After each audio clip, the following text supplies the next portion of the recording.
اللهم صل على سيدنا ومولانا محمد وعلى آل سيدنا ومولانا محمد وبارك وسلم عليه. باب الوضوء بالنبيذ، باب د په بیان د اودس کې په نبیذ باندې.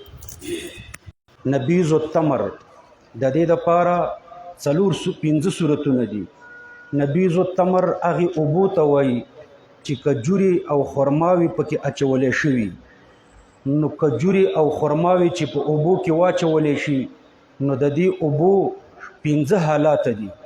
اول حالت د دې اوبو دا دی چې د اوبو خوږې شوي نه وي، لکه تازه دي پکې کجوري واچولې، اوبه یې لا خوږې نه دي. داسې اوبه چې لا خوږې شوي نه وي اتفاقا طاهري هم دي او مطهري هم دي. اول صورت. دویم صورت دا دی چې خوږې شي او رقت هم ورسره ختم شي، خوږیم شي رقت او سیلان هم ختم شي، نو دا بالاتفاق طاهري دي، پاکي دي، لیکن مطهري نه دي او دس پې نه کېږي. دریم صورت چې مسکري شوي هم وي، کجوري دي په اوبو کې واچولې، اوبه یې مسکرې کړې، نو چې مسکري شي دا هم غیر مطهري دي، یعنی په دې باندې هم اودس نه کېږي. څلورم صورت دا دی چې نبیذ په اور باندې پوخ شي، همدا کجوري دي په اوبو کې واچولې بیا دې په اور باندې پخې کړې، دا هم غیر مطهري دي، په دې هم اودس نه کېږي. پنځم صورت چې دا څلور خبرې پکې وي، النبیذ الحلو، کجوري دي اوبو کې واچولې، اوبه خوږې شو، الحلو. الرقیق، نرمې دي، رقت او سیلان نه دی ختم. غیر المسکر، نشکیم څوک نه، او غیر المطبوخه، پخیم نه دي. دا څلور خبرې چې پکې راشي آیا په دې اودس جایز دی که نه د ضرورت په وخت کې؟ نو د ائمه ثلاثه او د امام ابو یوسف رحمهم الله په مذهب ور باندې نه دی جایز، او د امام ابو حنیفه رحمه الله پکې څلور قول دي. یو قول دا دی چې په دې نبیذ د ضرورت په وخت کې تیمم وکړه فقط، اودس مه کوه، یتیمموا ولا یتوضؤ، دا یو قول د امام ابو حنیفه. دویم دا چې یتوضؤ به، صرف اودس وکړه، او ان تیمم کان احوط، خو که د اودس بعد د تیمم وکړو نو دا به احوطه طریقه ده. درېمه دا چې یتوضؤ و یتیمم، اودس هم وکړه او تیمم هم وکړه، دواړه وجوبا. څلورم دا چې یتوضؤ به جزما، فقط اودس وکړه، تیمم مه وهه. مشهور روایت د امام ابو حنیفه رحمه الله پکې دا دی. ګوره بیا درته ووایم نبیذ التمر د دې دپاره څلور حالات دي. اول حالت دا چې کجوري خرماوي په اوبو کې واچوي او اوبه خوږې نه شي، نو په دې باندې اتفاقا اودس جایز دی. دا نبیذ طاهر هم دی مطهر هم دی، پاک هم دي او پاکونکي هم دي. دویم صورت دا دی چې خوږې شي خو د خوږوالي سره رقت او سیلان هم ختم شي، ټینګې شي، ټینګ شربت، نو په دې باندې اتفاقا اودس نه دی جایز، دا طاهر او غیر مطهر دی. دریم دا چې نبیذ التمر مسکر شي، چې مسکر شي بیا هم غیر مطهر دی، اودس پې نه کېږي. څلورم دا چې په اور باندې پوخ شي، نو په دې باندې هم اودس نه کېږي. اختلاف په دې پنځم صورت کې دی. پنځم صورت کې دا څلور خبرې دي. نبیذ التمر الحلو چې خوږي، الرقیق چې نرمي، څلورم دا چې غیر المسکر نشه کوونکی نه وي، دریم څلورم دا چې غیر المطبوخ په اور باندې د پخ کړی نه وي. په دې نبیذ د ضرورت په وخت کې اودس جایز دی که نه دی جایز؟ کوم نبیذ شو؟ الحلو خوږ دی، الرقیق نرم دی، غیر المطبوخ په اور نه دی پوخ، غیر المسکر نشه کوونکی هم نه دی. آیا په دې اودس جایز دی که نه دی جایز؟ د ائمه ثلاثه او د امام ابو یوسف صاحب په نیز ور باندې نه دی جایز. که نورې اوبه نه وي تیمم ووهه، اودس ور باندې مه کوه. او د امام ابو حنیفه رحمه الله پکې څلور روایت دي. یو روایت دا دی د جمهور په شان چې تیمم ووهه، لکه جمهور چې وایي چې تیمم ووهه په دې اودس مه کوه، نو یو روایت د امام صاحب هم دا دی چې تیمم ووهه اودس مه کوه. دویم روایت دا دی چې اودس هم وکړه او تیمم استحبابا وکړه. په دې اودس وکړه ورسره تیمم استحبابا وکړه. دریم روایت دا دی چې په دې اودس وکړه او تیمم ورسره وجوبا وکړه. ګوره 3 روایت خو هم زده کړه.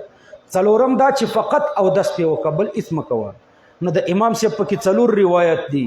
یو روایت دا دی د جمهورو په شان چې یتیمم فقط. دویم روایت دا دی چې یتوضأ و یتیمم استحبابا، اودس وکړه او تیمم استحبابا وکړه. دریم دا چې یتوضأ و یتیمم وجوبا، اودس هم وکړه او تیمم هم وکړه وجوبا. او څلورم روایت دا دی چې فقط اودس ورباندې وکړه. دا د امام ابو حنیفه مشهور روایت دی. فقط اودس په کوم وخت کې ورباندې کوه چې نورې اوبه نه وي، ماء مطلق نه وي. صحیح شوه. د دې وجه دا د امام ابو حنیفه رحمه الله فرمایي چې دا نبیذ التمر نه ماء مطلق دي او نه ماء مقید دي، بلکې په مرتبه د بین بین کې دي. ماء مطلق نه دي ځکه د ماء مطلق په شان آزاد استعمال نه دی جایز. ماء مطلق ضرورت په وخت کې اودس او غسل ورباندې کولی شي، او چې ضرورت نه وي اودس او غسل ورباندې کولی شي. نو نبیذ التمر ماء مطلق نه دي. ولې ماء مطلق نه دي؟ ځکه چې د ماء مطلق په شان آزاد استعمال نه دی جایز. او ماء مقید هم نه دي لکه د شروع اوبه یا د روح افزا شربت یا نبیذ العسل یا نبیذ الزبیب، دا نور شربتونه د دې په شان ماء مقید هم نه دي. ځکه په دې نورو شربتونو نبی علیه السلام اودس نه دی کړی، او په نبیذ التمر اودس ثابت دی. دا د ترمذي په حدیث کې به تاسو ته راشي. نو ماء مطلق نه دي ځکه د ماء مطلق په شان آزاد استعمال نه دی جایز، بلکې استعمال به د ضرورت په وخت کې کوي. او ماء مقید هم نه دي. ماء مقید ځکه نه دي چې په ماء مقیدو نه د ضرورت په وخت کې اودس جایز دی، نه د غیر ضرورت په وخت کې لکه شروع او نور شربتونه. او په دې نبی علیه السلام اودس کړی دی. نو چې کړی دی نو دا په مرتبه د بین بین کې شوي، نه مطلق دي نه مقید دي. نو چې په مرتبه د بین بین کې شوي نو یو څو حکمونه لري.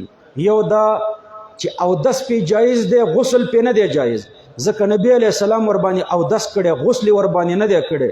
نو په نبیذ التمر غسل نه دی جایز. یو دویم دا چې نبی علیه السلام چې اودس کړی په نبیذ التمر کړی دی، په نورو نبیذونو او شربتونو یې نه دی کړی. نو په نور په دې نه قیاسیږي، نو په نورو شربتونو نه دی جایز. پوه شوئ. او درېیمه دا ده چې په دې شرط ورباندې اودس جایز دی چې ضرورت یې نورې اوبه نه وي. څلورم دا چې نیت هم پکې ضروري دی. دا 4 خبرې پکې فقهاو ذکر کړي دي. اول اودس پې جایز دی، غسل پې نه دی جایز. یوازې د نبیذ التمر باندې اودس جایز دی، په نورو نبیذونو هم نه دی جایز. او درېیمه دا ده چې د ضرورت په وخت کې به ورباندې اودس کوي چې نورې اوبه نه وي. او څلورم دا چې نیت هم پکې ضروري دی. امام احناف او احتیاط فی العمل فی الحدیث، احناف دومره احتیاط کوي په عمل فی الحدیث باندې چې ګوره دا یو حدیث کې خو راغلي که نه تمرة طیبة و ماء طهور. په نبیذ التمر نبی علیه السلام اودس کړی په یو حدیث کې راغلي، حتی الامکان ورباندې عمل پکار دی. نور امامانو د حدیث پریښی دی، او امام ابو حنیفه د دې 4 شرطونو مطابق ورباندې عمل کوي. باب الوضوء بالنبیذ، باب د په بیان د وضو کې بالنبیذ په نبیذ التمر باندې. حدثنا هناد حدثنا شریک عن ابي فزارة عن ابي زید. ورسته په دې ابي زید اعتراض کوي. بیا به د دې اعتراض نه موږ جواب ورکو چې دا ابو زید نه مجهول الذات دی نه مجهول الحال دی، بلکې ذات معروف دی او ثقم دی.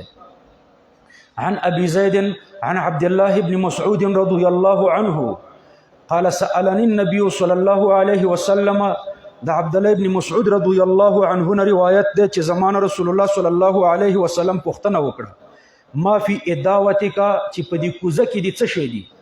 فقلت نبیذ، ما ورته ویل چې دا نبیذ دي، نبیذ التمر دي. فقال نبی کریم صلی الله علیه وسلم فرمایل تمرة طیبة کجورم پاکی دي و ماء طهور او اوبم پاکی دي. فتوضأ، قال فتوضأ منه. نو رسول الله صلی الله علیه وسلم د دین اودس وکړو. نو په ترمذی کې فتوضأ منه راغلی دی.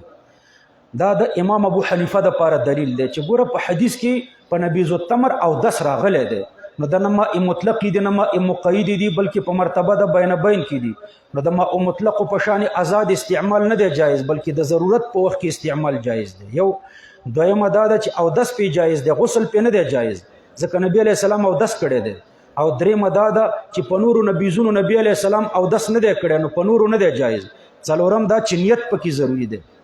قال ابو عیسی وانما روی هذا الحديث، دا حدیث روایت شوی دی د ابو زید نه.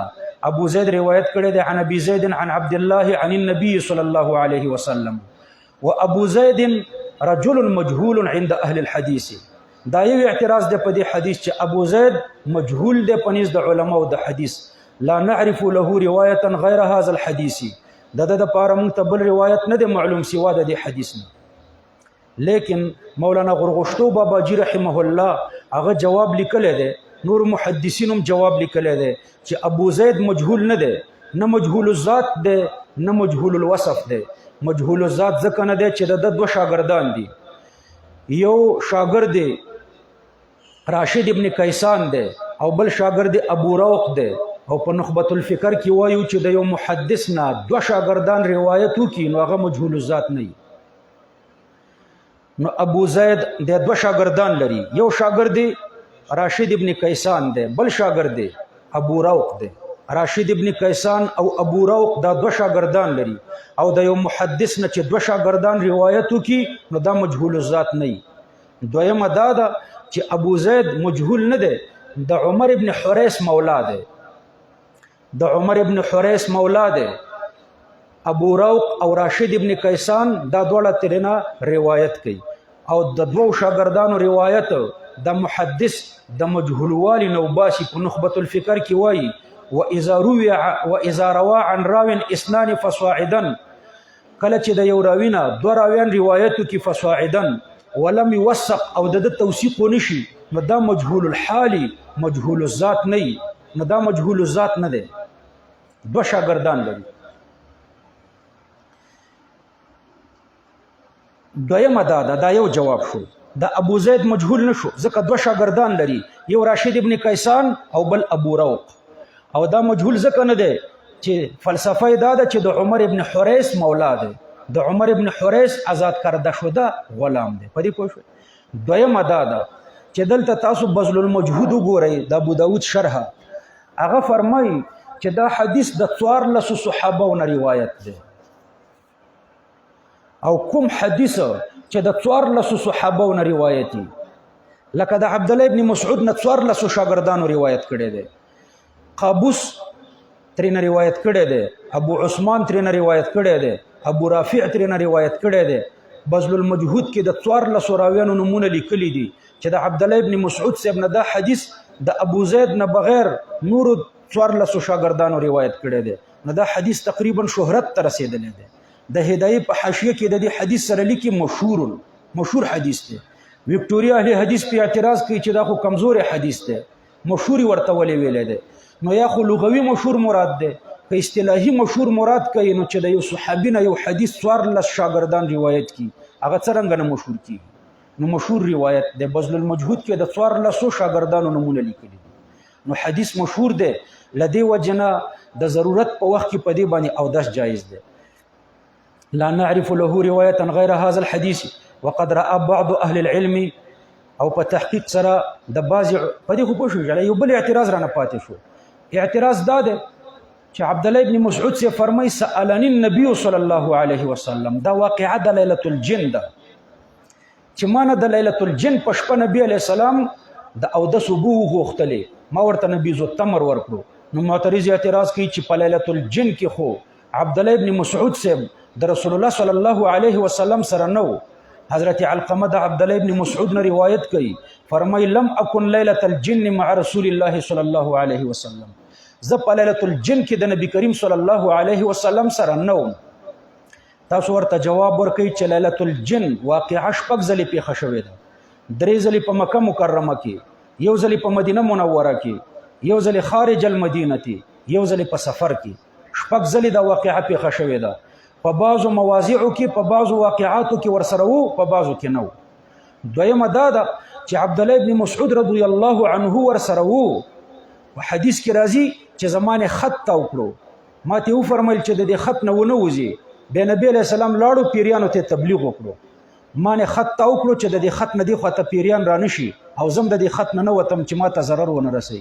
نو ورسره وو خو هغه د تبلیغ په ځای کې ورسره نه و. نور په لیلة الجن کې عبدالله ابن مسعود صاحب ورسره و. وقد رأى بعض أهل العلم اللزوء بالنبيذ منهم سفيان وغيره وقال بعض أهل العلم لا يتوضأ بالنبيذ. بعض علماء فرمایي چې په نبیذ التمر باودس نه کوي وهو قول الشافعي وأحمد وإسحاق. وقال إسحاق إن ابتلي به رجل إن ابتلى رجل بهذا که یو سړی مبتلا شو په نبیذ التمر فتوضأ بالنبيذ وتيمم او داسې مکړو تیمم مکړو وای احب الی دا ماته محبوبه ده. قال ابو عیسی وقول من يقول لا يتوضأ بالنبيذ دا هغه چا قول چې هغه وایي چې په نبیذ التمر باودس نه کوي اقرب الى الكتاب دا کتاب الله ته اقرب ده. ځکه الله په قرآن کریم کې فرمایي فإن لم تجدوا ماء کتا ماء مطلق پیدا نه کړي فتیمموا صعیدا طیبا او چې نبیذ التمر وی ماء مطلق نه نو الله حکم د تیمم کړی دی. نو جواب دا دی چې هغه مطلق من کل وجه یادی من کل وجه ماء مطلق چې نه او نبیذ ماء مطلق دی من وجه او ماء مقید دی من وجه په مرتبه د بین بین کې دی. وأشبه لأن الله تعالى قال فلم تجدوا ماء فتيمموا صعيدا طيبا. وذكر الله په قرآن کریم کې فرمایي چې فلم تجدوا ماء تاسو چې اوبه ونه موندلې نو موږ وایو هغه من کل وجه ماء مطلق یادی او دا نبیذ التمر دا په مرتبه د بین بین کې دی. خدا خود امام ابو حنیفه رحمه الله مذهب شو چې په نبیذ التمر باندې او دس جایز دی. په دې باندې دا د وکټوریا اهل حدیثو یو زوړ اعتراض دی. هر کتاب د دوی کې شته. د حیات الحیوان نه را نقل کړی دی. حیات الحیوان کې د قفال مروزی فرزی نقال د واقعه ده. فرمای محمود غزنوی رحمه الله و حنفی او زیات احادیث به د شافعی مذهب مطابق مندل. نو یو ورځ اراده وکړه چې د په مخ کې د حنفی او شافعی المنځ خدا سلمون چې فقط فرایض پکې وي واجبات او سنتونه او مستحبات پکې نه صرف جایز المنځ دی د په مخ کې په شافعي طریقه موشي او په حنفي طریقه دی موشي. نو کومه طریقه چې خوښه شوه په هغه طریقه به دا بیا آینده کې المنځونه کوي. د شافعي او د حنفي د المانځه مقابله وکړه. دا وکټوریا اهل حدیث دا اعتراض را نقلی. دا یو جز دی. دې جز ته موږ جواب لیکلی دی چې محمود غزنوی ته اهل حق شوافع او احناف معلومیدل. کچرته بل ډله اهل حق وې غیر مقلدین نو د دریو المنځونو مقابله به کړې وې شافعي او حنفي او وکټوري. معلومیږي دا چې وکټوري اهل حق نه دي. د په نظم اهل حق صرف دا دوه ډلې وي. اول خو دا قصه دروغ ده خو دویم د دې قصې نه په وابیانو رد را معلومیږي چې د وابیانو مسلک نوی دی جدید دی. د محمود غزنوي په وخت کې نه و بلکې د انګریزانو پیداوار دی. کنی محمود غزنوی به په دې مقابله کې وکټوریانو مر داخل کړیو. یو به حنفیانو بل به شافعیانو بل به وکټوري اهل حدیثو. حالن کې اهل حدیث وکټوري پکې نه یادای. خو قفال مروزی رو غوښتلو چې په دواړه طریقه المنځو کې په دې جز موږ دا اعتراض کړی دی چې قفال مروزی دا ډیر مشر دی. د چې کله وفات شو په دې وخت کې محمود غزنوی د 2 کالو څنګه ته وایي چې محمود غزنوی قفال مروزی رو غوښتلو. دا دومره د ریشخند مسأله دومره اهمه وا چې مړی راوستو. قفال مروزی مړو د قبر نه راویستلو او د محمود غزنوی مخې ته ودرولو چې ته شافعی المنظم وکړه حنفی المنظم وکړه. دویمه دا ده دا یو اعتراض مړی راوستو. دویمه دا ده چې شافعی دا شافعی د قفال مروزی نو پکار ده چې د یوازې شافعی المنځ کړی وي حنفی المنځ کوم بل حنفی کړی وي. دا دواړه المنځونه په د څرنګه کول دا خو انصاف بیا نه دی. دا دویم دروغ. دریم دروغ ترازه مړی راوستو ودرولو. مړی شافعي دی. شافعي المنځ مربانی کوي حنفي المنځ مربانی کوي. حنفي المنځ و شروع کړو دی مړی حنفي المنځ شروع کړو. حنفي المنځ چې شروع کړو په نبیذ التمر و او دسو او بنیته و د احناف په مذهب او دس کې نیت نه دی ضروری تیمم کې ضروری دی.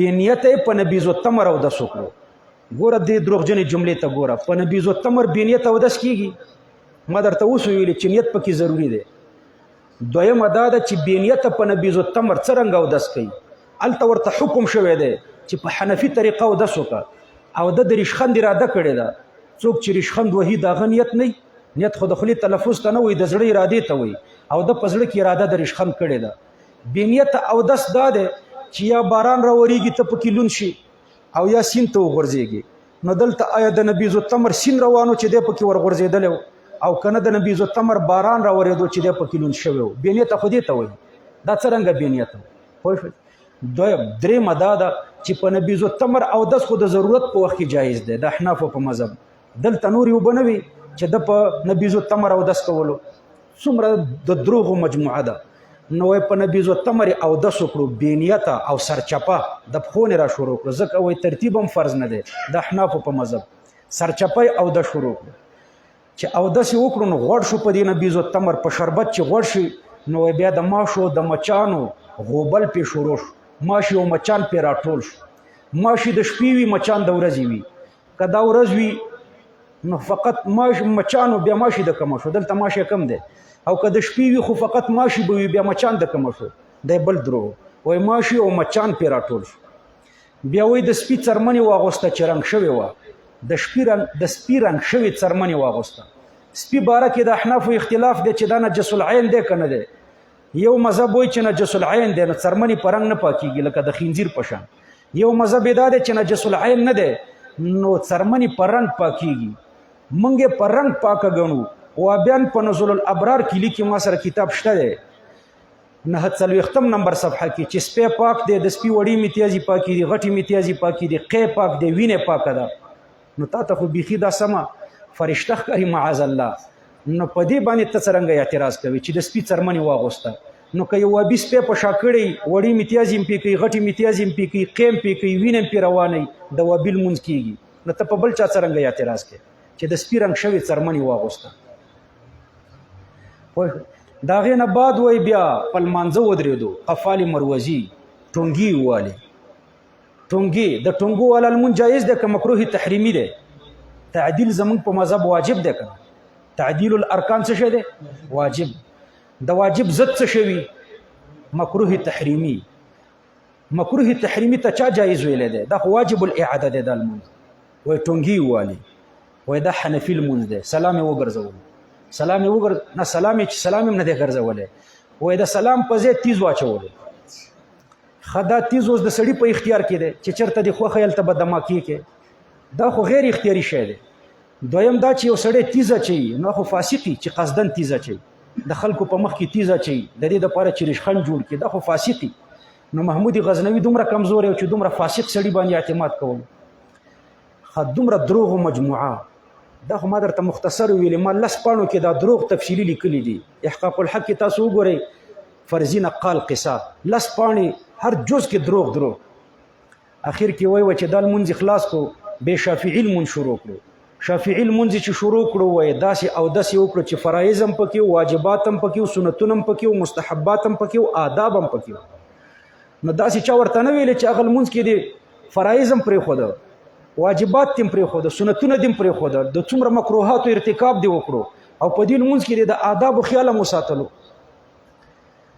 نو تر آدابو پورې خیال وساتلو د هغې نه بعد یې وایي ښه په ترتیب ښکلی لمونځ وکړو نو فرایض واجبات سنتونه مستحبات آداب نو آیا چا ورته نه شو ویلی چې هلته دې ولې د آدابو او د مستحباتو د فرایضو رعایت ونه کړو چې دې کې کوي نو چې سلام یې وګرځولو د محمود غزنوي وایي دا لمونځ خوښ شو نو چې خوښ شو شافعي شو نو جواب دا دی چې ویکټوري ولې نه شول شافعي هم ستاسو په نظم مشرک دی حنفي هم ستاسو په نظم مشرک دی ځکه دواړه مقلدین دي نو خو مشرک شو معاذ الله نو ولې ویکټوري کېدو نه معلومیږي دا چې ویکټوري اهل حدیث دا د انګریز پیداوار دی هغې وخت کې دا ډله نه وه کنې ویکټوري شوی به وی تاسو خو ځان ته اهل حق وایي شافعیانو ته خو اهل حق نه وایي کنه محمود غزنوي غزني چې دی د حنفي فقه زانګو ده او محمود غزنوي د حنفي فقه عالم دی په حنفي فقه کې کتاب لیکلی کتاب التعلیم کتاب التفرید مستقل کتاب په حنفي فقه کې لیکلی دی یوې دا کتاب دلیل دی چې تر مرګه پورې حنفي و دویم کدا شافعي وي نو الناس علی دین ملوکهم خلق د روپو د پاره وابین کیږي نو د بادشاه د پاره شافعیان کېده ولنه په ټول غزنی کې ته ماته یو شافعي راوخایا درېمه دا ده چې محمود غزنوي چې هندوستان فتح کړو نو الته د اسلام د تبلیغ د پاره څوک ولېګل یو اسماعیل زنجانی ولېګلو چې دا د بخارا د ساداتو نو کټر حنفیو او هغه چې وفات شو نو داتا صاحب ولېګلو الته مشهور زیارت ته د داتا صاحب سید علي حجویری د پلار په غزنی کې دی غزنی کې زیارت لري دی ولېګلو د دومره کلک حنفي دی چې کشف المحجوب کې خپل خوبونه لیکلي دي و یو ورځ می امام ابو حنیفه رحمه الله په خوب کې ولیدلو چې نبی علیه السلام ور باندې لاس اچولی دی او روان دی نو دا زموږ د پاره لوی زیری دی چې زموږ امام صاحب مې د نبی علیه السلام په څنګ کې ولیدلو د نبی علیه السلام په مذهب هغه ډېر فخر کوي نو که دا د حنفیت نه اورېدلی وی نو هندوستان ته د تبلیغ دپاره ولې حنفیان لېږل هندوستان ته د تبلیغ دپاره ټول احناف لېږلي له دې وجې نه هلته حنفیت دی بل یو مذهب هم هلته نشته خالص حنفیت دی نو دا د نبیز مسله دا ده دا دوی په نبیز ریشخند وهي او په دې باندې په احنافو کې ډېره ګستاخي کوي چې احناف وایي په شربتونو اودس جایز دی کله دا ګستاخان وایي په روح افزا شربت اودس کوي حالانکه ما درته ویلي چې په نورو شربتونو نه دی جایز دغه د امام صاحب د مذهب تفصیل دی سبحان ربک دا بعضې ملګري زموږ وایي چې وکټوریانو کې دا یو غلط فهمي هم لرې کړم وایي دا فروعي اختلاف دی فروعي اختلاف دا نه دی ګوره دا د وکټوریا اهل حدیثو سره د الله په باره کې زموږ د دوی سره اختلاف دی مونږ وایي الله مکان نه لري دوی وایي الله مکان لري مونږ وایي الله جسم نه لري دوی بعضې وایي چې جسم لري بعضې وایي موږ نفي د جسم کوو نه اثبات د جسم کوو الله اندامونه نه لري دوی وایي اندامونه لري دا اوس اصولي اختلاف شو فروعي اصول فقه کې ادله د شرع څلور دي دوی وایي دوه دي اصول فقه کې اصول شاشي کې وګوره نو دا اصولي اختلاف د رسول الله صلی الله علیه وسلم په باره کې اختلاف دی پیغمبر علیه السلام موږ وایي معصوم دی دوی وایي چې نه دی معصوم موږ وایي د نبی علیه السلام اجتهادیات حجت دي دوی وایي چې نه دي حجت صحابه کرام موږ وایي معیار د حق دی دوی وایي معیار د حق نه دی ډېر اصولي اختلاف دی تقریبا شپېتاویه مسایل دي دوی سره فروعي اختلاف نه دی بعضې وایي فروعي اختلاف دی فروعي اختلاف نه دی اصولي اختلاف دی دوی هم دا نه مني چې دا فروعي اختلاف دی دوی وایي دا اصولي اختلاف دی او ته ورته وایي چې نه وروره فروعي اختلاف مې در سره نه دی اصولي اختلاف مې در سره نه دی فروعي دی هغه درته وایي مشرک ته ورته وایي چې وروره نو دا کېږي چېرته چې هغه درته وایي مشرک ته وایي پلار دې مشرک و بیا سمیږي په دې طریقه د دې نه بغیر نه سمیږي سبحان ربک رب العزة ربنا اتنا في الدنيا حسنة وفي الآخرة حسنة وقنا عذاب النار لا إله إلا الله